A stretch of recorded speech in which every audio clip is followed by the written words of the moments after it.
नाज़रीन, ये हमारे आलू बिल्कुल तैयार हो चुके हैं। चूल्हा हमने बिल्कुल स्लो कर दिया है। उसके अब हमने ऊपर डाल दी है गार्निश के लिए हरी मिर्चें। लास्ट स्टेप हमारा है, ये हमारे पास है कसूरी मेथी, जो हमने ऊपर ऐड कर दी है। और हम फ्लेम को ऑफ कर देंगे। हम अब डिश आउट करेंगे। ये हमने ऊपर गार्निश के लिए हरा धनिया भी डाल दिया है।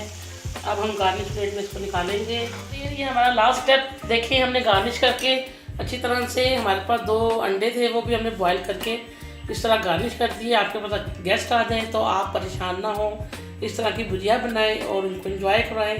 नई रेसिपी के साथ आपसे दोबारा मिलेंगे। जब तक के लिए इजाज़त दीजिए। सब्सक्राइब करें, शेयर करें, लाइक करें और अच्छे से कमेंट्स दें मुझे। मैं दोबारा हाजिर होंगी। अल्लाह हाफिज़।